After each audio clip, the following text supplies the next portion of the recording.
Everyone can make his own destiny, but those who fail in life are very apt to assume the tone of injured innocence and conclude too hastily that everybody except themselves has had a hand in their personal misfortunes.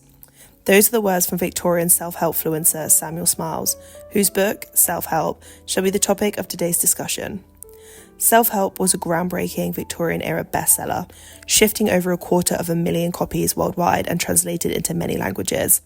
It had a significant impact on Victorian ideals about perseverance and success, and shared ideas about how to ascend to personal and professional development and overcome obscurity.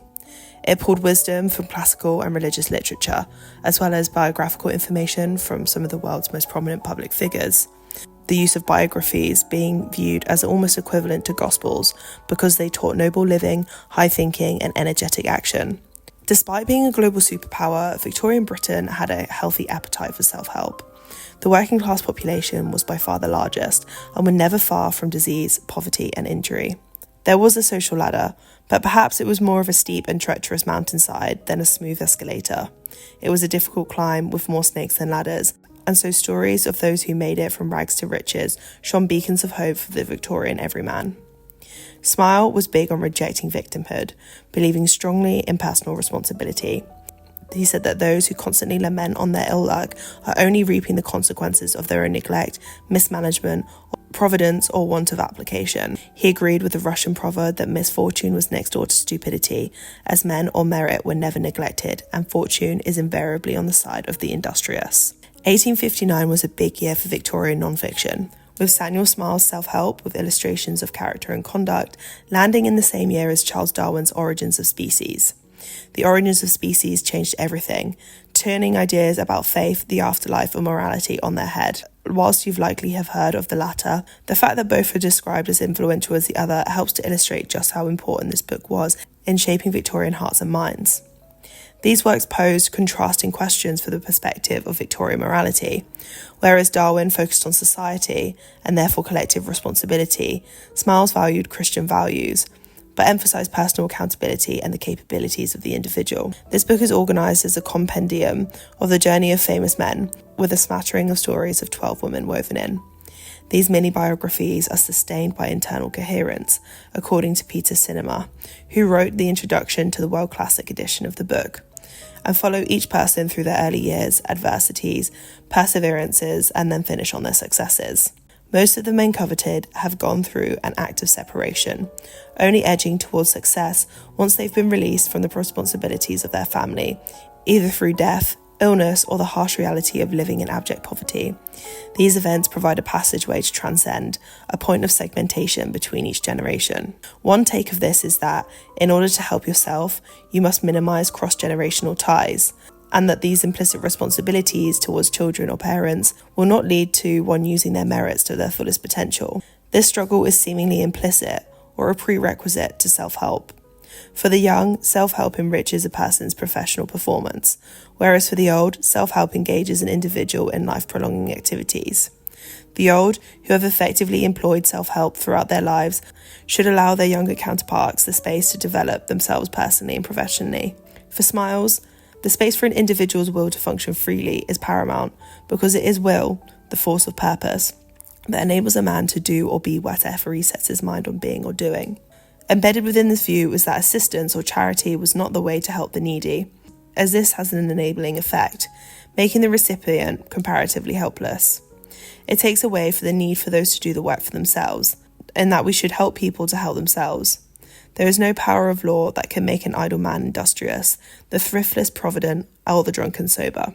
He called upon the need to look within and depend mainly upon themselves for their well-being. He saw this philosophy to be as old as the Proverbs of Solomon, and required diligent self-culture, self-discipline, and self-control, and above all, a performance of individual duty. Smiles saw that greatness came from common sense and perseverance, a type of shoot for the moon to land on the stars approach to taking on creative endeavours or employment. He valued an invincible determination and rejected vehemently the existence of shortcuts or quick fixes, arguing that hard work was a key to success and that practical industry, wisely and vigorously applied, never fails of success. it carries a man onward and upward. Whilst he valued great education, he saw the merit in developing through physical pursuit, creating a foundation of strength and vitality, which he described as rational recreation. He opted for a more well-rounded approach, saying, "Cultivate the physical powers exclusively, and you have an athlete or a savage. The moral only, and you have an enthusiast or a maniac. The intellectual only, and you have a diseased oddity. It may be a monster." With Smiles' work, the phrase, which is one of my personal favourites, "a smooth sea never made a sailor," comes to mind. He values difficulty. The very greatest things, great thoughts, discoveries, inventions, have generally been nurtured in hardship. Facing challenges developed moral discipline and personal courage, with hardships creating the necessity for energetic and effective action in life. He did speak of the dangers of overwork, admitting to suffering attacks of paralysis when burning the candle at both ends for overworking himself. Overwork was a very real fear in Victorian era, with many of the most famous authors of the time, including Sir Walter Scott and Charles Dickens's death, attributed to overworking themselves. He saw that those who were bright in their youth and found education easy were often overtaken by their less naturally academic peers due to their determination, discipline, and effort of becoming late learners. He also critiqued financial greed, saying that money needed to be honestly earned, and celebrated that money provided the opportunity to show honesty, generosity, justice, and self-sacrifice, as well as the practiced virtues of economy and providence. To Smiles, even the poorest person could become a true gentleman. Thriftiness, extravagance, and improvidence, even hoarding, were to be avoided, while self-denial and sacrifices were important for future gain. He also warned against self-imposed taxation, such as drinking alcohol, which he saw to be incompatible with economy, decency, health, and honest living. Self-respect was the noblest garment to clothe yourself in. He warned against vanity, especially amongst the young, and being the front seats of the social amphitheatre. He saw that acquiring a taste for dress, style, luxury, and amusements was never a foundation for manly or gentlemanly character. Developing character was not just a way to become a gentleman or gain influence, but to be happy, functioning, and a productive human. This idea of cultivating happiness through habits was an important theme. Following the great success of self-help, Smiles published similar works which dominated the charts, such as Character, Thrift, Future, and Life and Labour. These are filled with stories of young men scraping by, like the astronomer David Rittenhouse, who used a plough to predict eclipses, and painter Ben West, who used the fur of his cat's tail to create paintbrushes. For Smiles, these values were embedded in the ideals of an industrious nation. The indomitable spirit of industry, which he argued was lacking in other nations, had laid the foundations and built up the industrial greatness of the empire at home and in the colonies. And with great effect, author Orison Madden reports being thrilled and inspired by the stories of poor boys climbing up to the top, who took it upon himself to produce his own self-help book, Pushing to the Front, with the nickname of the Samuel Smiles of America. Smiles' work was also incredibly popular in Russia, Portugal, Japan, and India. By the end of the 19th century, the book had a wider circulation than any other English author other than Shakespeare.